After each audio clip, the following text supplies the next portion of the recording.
अस्सलाम वालेकुम स्टूडेंट्स जी, welcome back. तो अगर आप चैनल पर नए हैं तो काइंडली हम्बली रिक्वेस्ट है यार आपसे, चैनल को सब्सक्राइब ज़रूर कीजिएगा और इसके लिंक्स जो हैं वो लास्ट में आप ग्रुप्स वगैरह में शेयर करें, अपने दोस्तों को, अपने कज़न्स को ज़रूर शेयर करें।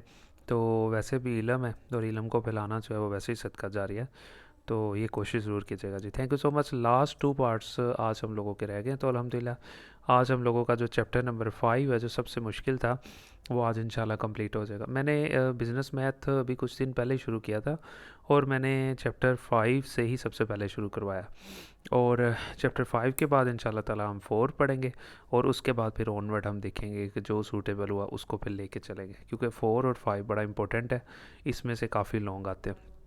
ले जी, शुरू करते हैं। इससे पहले जैसा कि आपको पता है, हम लोग ग्रामर रूल वाले क्वेश्चंस कर रहे थे। अब ग्रामर रूल में पहले जो क्वेश्चंस थे ना, उसके अंदर 2 कतारें होती थी, 2 कॉलम होते थे। लेकिन ये वाले जो क्वेश्चन है, इसमें 3 कतारें हैं और 3 कॉलम है। ये थोड़े से डिफरेंट हो गए। ये क्वेश्चन था, तो पहला काम हम क्वेश्चन में क्या करते हैं कि वेरिएबल के अंदर से कोफिशिएंट्स को अलग कर देते हैं। अब ये एक्स के पीछे कुछ भी नहीं था लिखा हुआ, जहाँ कुछ नहीं लिखा होता वहाँ 1 है, तो ये 1 लिख दिया। इस वाई के पीछे भी कुछ नहीं था लिखा हुआ, तो 1 है। जेड के पीछे भी कुछ नहीं था लिखा हुआ, इसका कोफिशिएंट भी 1 है। एक्स के पीछे 2 लिखा हुआ है, वो 2 लिखते हैं। वाई के पीछे कुछ नहीं लिखा हुआ है, यहाँ पे ज़ाहिर है 1 नहीं होगा, लेकिन साथ माइनस भी, -1 लिखेंगे। जेड के पीछे क्या था, 3 था, वो लिख दिया। एक्स का कोफिशिएंट 4 था, वो लिख दिया। वाई का कोफिशिएंट -5 था। ठीक है जी। अच्छा, यहाँ पे एक चीज़ मैं आपको क्लियर कर दूँ कि ये बाय मिस्टेक लिखा गया था, यहाँ पे एक्चुअली है +5 है। ठीक है, तो ये चीज़ आप कंफर्म कर लेना, क्योंकि कई बुक्स के ऊपर जो है ना -5 लिखा हुआ है और कई बुक्स के अंदर जो है ना वो +5 लिखा हुआ है। लेकिन जो नई अपडेटेड बुक्स हैं, ठीक है, तो उनके अंदर जो है ना, मैं एक बार फिर दोबारा चेक कर लेता हूँ ताकि आप लोगों को क्वेश्चंस में कोई भी प्रॉब्लम ना हो। और बाकी जो है, हाँ जी, +5 है, ये मैंने चेक कर लिया। अच्छा जी। सो ठीक है, +5 आ गया वाई का कोफिशिएंट और जेड का कोफिशिएंट -10 था, मैंने लिख दिया। उसके बाद है जी, इसमें से वेरिएबल्स अलग कर लेंगे। ये तो कोफिशिएंट्स लिखे थे, वेरिएबल कौन कौन से, एक्स है, वाई है और जेड है, वो मैंने अलग लिख दिया। बराबर 6 है, 4 है, 13 है, ये भी यहाँ मैंने लिख दिया। ये लें जी। अब जैसा कि आपको पता है कि पहले क्वेश्चन में भी हम लोगों ने क्या किया था कि ये जो पहला मैट्रिक्स होता है, इसको हम लोग नाम दे देंगे ए का। ये जो मैट्रिक्स है, इसको ए का नाम दे दें, और हम लोगों ने इसको ए का नाम दे दिया। यानी ये जो मैट्रिक्स था, इसको ए का नाम दे दिया। अब सबसे पहले हम लोग क्या करेंगे जी, ए का डिटर्मिनेंट फाइंड कर लेंगे, यानी कि पहली रकम का डिटर्मिनेंट फाइंड कर लेंगे। तो डिटर्मिनेंट फाइंड करने के लिए क्या करेंगे, सबसे पहले इधर भी 2 लगाने, ठीक है, और यहाँ पे भी 2 लाइंस लगा देंगे, जैसा कि लगा दिया। अब 3/3 का डिटर्मिनेंट किस तरह से लेते हैं, यानी कि 3 कतारें और 3 कॉलम। अगर 3 कतारें और 3 कॉलम हो तो उसका डिटर्मिनेंट हम लोग किस तरह से लेते हैं, देखें ना, 3 कतारें हैं और 3 कॉलम है, इसका डिटर्मिनेंट इस तरह से लेते हैं। ये चीज़ वैसे लिख लें, यहाँ जो भी आएगा पहला लफ्ज़ उसको लिख लें, और ये लफ्ज़ जिस कतार में है वो छोड़ दें, जिस कॉलम में है छोड़ दें। 1 2 3 4, ये 4 लफ्ज़ रह जाएंगे, ये लिख के 2 लाइनें लगा दें। फिर माइनस लगाएं, हमेशा माइनस लगाना है, पहले इसको लेना, अब इसको लेना है इसके साथ। ठीक है, ये 1 लिख लिया और दोनों लाइनें लगाए। ये 1 जिस भी कॉलम में है उसे छोड़ दें, जिस कतार में उसको छोड़ दें।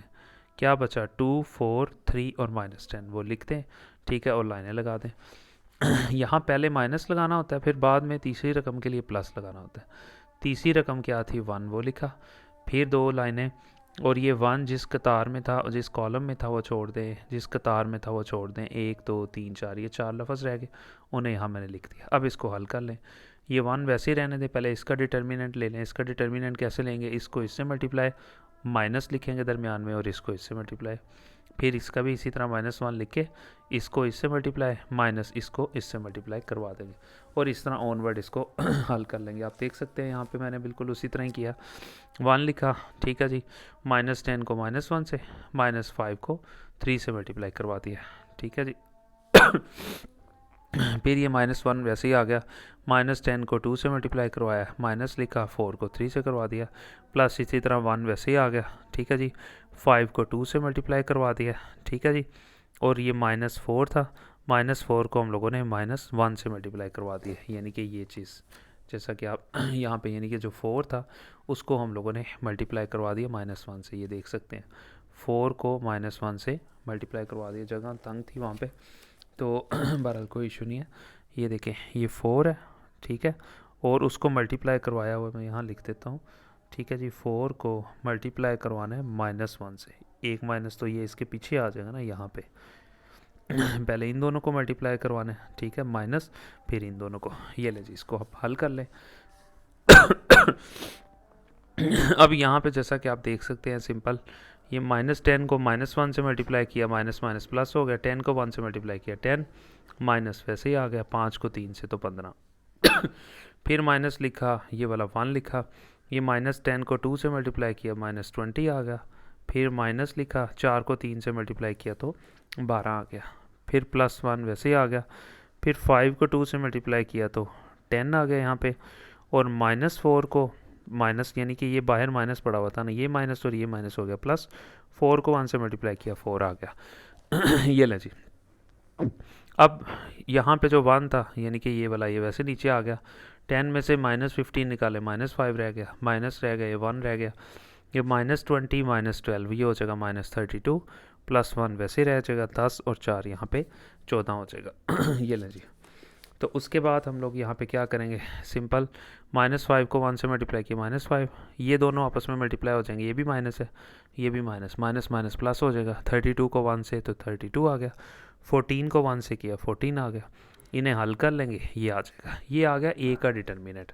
अब ले लेंगे A1 का डिटर्मिनेंट अच्छा, जैसा कि मैंने आपको आगे भी बताया था कि A1 का डिटर्मिनेंट कैसे लेते हैं, सारी रकम ए वाली लिखनी है, बस A1 का मतलब होता है कि पहला कॉलम छोड़ दें, देखिए पहला कॉलम मैंने छोड़ दिया, बाकी सारी रकम ए वाली है, बस पहले कॉलम के अंदर आपने ये चीज़ लिखनी होती है, ये जो बराबर में लिखी होती है ना, पहले कॉलम के अंदर हम लोगों ने वो चीज़ लिखनी होती है, तो वो A1 हो जाता है। ये ले जी, अब हम लोगों ने लिख लिया अब इसी तरह A1 का डिटर्मिनेंट बराबर, तो फिर क्या करेंगे, पहली रकम लिखी, ये जिस कतार में था वो छोड़ें, जिस कॉलम में था वो छोड़ दें, ये 4 रकमें रहेगी वो लिख दी, फिर माइनस लगाना होता है, दूसरी रकम ये 1 थी वो लिख ली, इसी तरह ये 1 जिस कॉलम में था छोड़ दें, जिस कतार में था छोड़ दें, 1 2 3 4 ये रह गया वो लिख लें, फिर प्लस लगाएं, पहले इसको लिखा था अब इसको लिखें, पहले माइनस और फिर प्लस लगाना होता है, फिर तीसरी रकम 1 वो लिखी, यहाँ पे भी बिल्कुल इसी तरह जिस तरह आपको बताया था, और वो क्या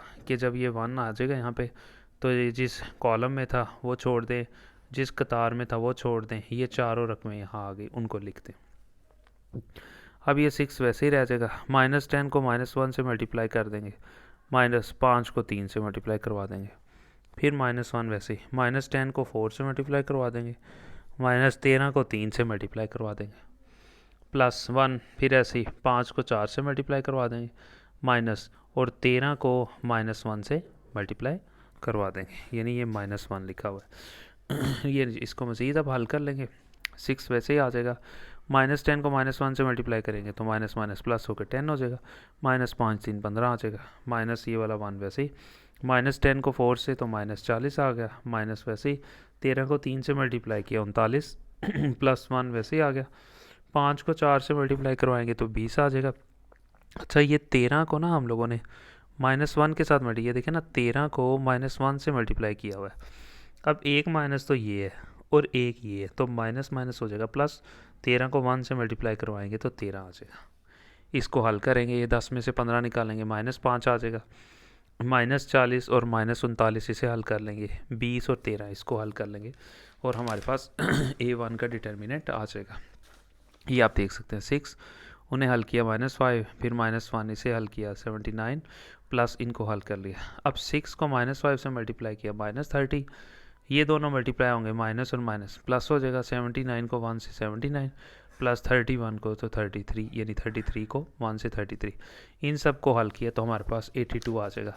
ये जो 82 आया ना ये हम लोगों का डिटर्मिनेंट है, ठीक है जी, A1 का। अच्छा, बहुत से स्टूडेंट्स मांग रहे थे नंबर, तो वो यहाँ पे मैं लिख देता हूँ, ये लें जी, ये मेरा व्हाट्सअप नंबर है, इस पर आप कांटेक्ट कर सकते हैं, आपको कोई भी इशू है, FSC के स्टूडेंट है, आप ICOM के अकाउंटिंग का कोई भी इशू है आप इस पर मुझसे पूछ सकते हैं, ठीक है जी। अच्छा जी, अब A2 का डिटर्मिनेंट हम लोग यहाँ पे फाइंड कर लेते हैं। ये ले जी A2 का डिटर्मिनेंट। अब A2 किस तरह बना है, ए वाली रकम ही लिखनी है सारी, बस दूसरा कॉलम छोड़ देना है। देखें ये सारी रकम ए वाली है, हर चीज़ वही है, पहला कॉलम भी वही है, तीसरा भी वही, बस दूसरा A2 का मतलब होता है दूसरा कॉलम छोड़ना है। और दूसरा कॉलम छोड़ के क्या लिखना होता है, वो रकम जो बराबर में लिखी होती है, जैसा कि पहले आपको बताया वो मैंने लिख दिया। अब ये 1, फिर इसी तरह 3 का डिटर्मिनेंट कैसे लेंगे, पहली रकम लिखी, ये जिस कतार में था जिस कॉलम में था छोड़ के ये चारों लिख दिया, माइनस, हमेशा माइनस। फिर दूसरी रकम लिखी, ये जिस कॉलम में था जिस कतार में था छोड़ दिया, 1 2 3 4, ये चारों लफ्ज़ यहाँ लिख दिए। फिर प्लस लिखना होता है, ये 1 वो लिख दिया। फिर इसी तरह ये जिस कॉलम में था जिस कतार में था छोड़ दिया, 1 2 3 4, ये चारों मैंने यहाँ पे लिखती हैं। तो इसको अब हम लोग जो है ना कोशिश करते हैं मज़ीद हल करने की। ये ले जी, अब फिर इसी तरह ये आप देख सकते हैं, ये 1 वैसे ही आ जाएगा। -10 को 4 से मल्टीप्लाई करवाना है, माइनस दरमियान में हमेशा लिखना है, ठीक है जी। और 13 को 3 से मल्टीप्लाई करवा देना, ब्रैकेट क्लोज, -6 वैसे ही आ जाएगा। -10 को 2 से मल्टीप्लाई करवाना है, -4 को 3 से, +1 वैसे ही आ जाएगा। 13 को 2 से मल्टीप्लाई करवा दें, -4 को 4 से मल्टीप्लाई करवा दें। ये लें जी, अब ये 1 वैसे ही रह जाएगा। -10 को 4 से मल्टीप्लाई -40, ठीक है। -13 को 3 से तो 39, माइनस ये 6 वैसे ही आ जाएगा, ठीक है जी। उसके बाद हम लोग ये -10 को 2 से तो -20, फिर माइनस लिखा, 4 को 3 से 12, +1 वैसे ही आ जाएगा। 13 को 2 से 26, -4 4 16 आ जाएगा। ये ले जी, 1 आ गया।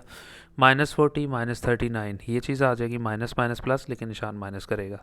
-6 वैसे ही आ जाएगा। -20 -12 ये चीज़ वैसे ही, माइनस माइनस प्लस लेकिन निशान माइनस का, 1 वैसे ही रहा। अब 26 में से यार 16 हम लोगों ने माइनस कर देना, तो 10 रह जाएगा, ठीक है जी। -79 को 1 से मल्टीप्लाई किया, ये आ गया। फिर इसी तरह -6 को -32 से मल्टीप्लाई किया, माइनस माइनस प्लस हो गया। इसको इससे मल्टीप्लाई किया, ये आ गया। 10 को 1 से मल्टीप्लाई किया तो 10 आ गया। इन सब को हल किया तो ये आंसर आ जाएगा। ये आ गया हमारे पास A2। तो इसी तरह अब हम लोग A3 फाइंड कर लेंगे। ये ले जी, अब A3 वो भी बहुत आसान है। A3 में क्या करना है, सारा कुछ ये A वाली रकम ही लिखनी है, बस तीसरा कॉलम छोड़ देना। तीसरे कॉलम की जगह वही रकम आएगी जो बराबर में लिखी होती है, यानी कि जैसा कि आपको दिखाया ये रकम, यही पहले A1 लिखोगे तो सारी रकम वही रहेगी, बस A1 पहले कॉलम में ये आ जाएगा। A2 में सारा कुछ वही, बस दूसरे कॉलम में ये। A3 में सारा कुछ यही लेकिन तीसरे कॉलम में ये आ जाएगा। तो ये हमने लिख दिया। दोबारा इसका भी डिटर्मिनेंट फाइंड कर लेंगे, यानी कि पहली रकम वैसे लिखी, ये जिस कतार में है जिस कॉलम में है छोड़ देंगे, ये दोनों चारों रकमें यानी कि आ जाएंगी। माइनस लिखा, फिर ये 1 आ गया, ये जिस कॉलम में है जिस कतार में है छोड़ देंगे, 2 4 और 4 13 ये चीज़ आ गई। फिर प्लस लिखना होता है, फिर 6 आ गया, ये जिस कॉलम में है जिस कतार में छोड़ देंगे, बाकी 2 -1 4 5 ये चीज़ वैसे आ जाएगी। ये लें जी, ये चीज़ वैसे ही, 1 वैसे ही। 13 को -1 से मल्टीप्लाई करवा देंगे, -5 को 4 से, फिर -1। 13 को 2 से, -4 को 4 से मल्टीप्लाई करवा देंगे, +6 आ जाएगा। 5 को 2 से, -4 को -1 से मल्टीप्लाई करवा देंगे। ये लें जी, अब ये चीज़ वैसे ही, 1 वैसे ही। 13 को -1 से तो -13, -5 को 4 से -20, -1 वैसे ही। 13 को 2 से 26, -4 को 4 से 16 आ जाएगा, ठीक है जी। फिर ये 6 वैसे ही आ जाएगा। 5 को 2 से 10 आ गया, ये ठीक है। ये 4 और -1 आपस में मल्टीप्लाई हो रही है, ये 4 है, ये -1, ये माइनस और ये माइनस, माइनस माइनस हो जाएगा प्लस। 4 को 1 से तो 4 आ जाएगा हमारे पास। ये लें से हल कर लेंगे। 1 वैसे लिखा, -13 -20 -39 33, -1 वैसे ही। अब 26 में से 16 तो 10 रह गया, +6 वैसे ही रह गया, 10 और 4 14 हो गया। ये लें जी, -33 को 1 से तो -33, 10 को -1 से -10, +14 को 6 से तो ये चीज़ आ जाएगी। इन सबको जब हम हल कर लेंगे तो ठीक है, हमारे पास A3 का डिटर्मिनेंट आ जाएगा। ये चीज़ आ गई। अब एक फार्मूला जैसा कि हम लोग पढ़ते हैं, अगर x की कीमत फाइंड करनी होती है तो उसका फार्मूला होता है A1 का डिटर्मिनेंट डिवाइडेड बाय A का डिटर्मिनेंट। अब A1 के डिटर्मिनेंट की कीमत पीछे भी निकाल ली, 82 थी। ए के डिटर्मिनेंट वो 41 पीछे निकाल लिए, कटिंग करेंगे तो आंसर 2 आ जाएगा। तो इसी तरह हम लोगों ने फाइंड क्या करना है जी, हमने फाइंड करना है वाई। तो वाई फाइंड करने के लिए हम लोग क्या करेंगे जी, A2 का डिटर्मिनेंट, ठीक है जी, डिवाइडेड बाय ए का डिटर्मिनेंट, फिर A2 के डिटर्मिनेंट की कीमत पीछे फाइंड की थी, डिवाइडेड बाय ए के डिटर्मिनेंट की, कटिंग की, 3 आ गया। फिर इसी तरह हम लोगों के पास Z निकालना है, तो Z के लिए भी इसी तरह A3 का डिटर्मिनेंट ऊपर और A का डिटर्मिनेंट नीचे, कटिंग की, ठीक है। A3 के डिटर्मिनेंट की कीमत ये थी और A के डिटर्मिनेंट की कीमत आप देख सकते हैं हमारे पास, ठीक है, वो ये थी, कटिंग किया तो आंसर आ गया 1। तो हम लोगों ने यही जो है ना आंसर्स निकालने थे। तो यहाँ पे वीडियो को एंड करते, क्योंकि 15 मिनट की होगी वीडियो, तो एक और वीडियो मैं अपलोड कर देता हूँ जिसमें जो एक क्वेश्चन नंबर F है ना, यानी कि जो पार्ट F है, इसको मैं कंप्लीट करवा देता हूँ, हमारा चैप्टर भी कंप्लीट हो जाएगा। Thank you so much.